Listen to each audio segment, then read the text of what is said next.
Most people don't realize how tense their jaw is because it becomes perfectly natural to them.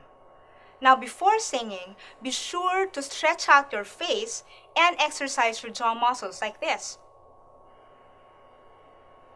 And even make a conscious effort to monitor if your jaws are truly relaxed.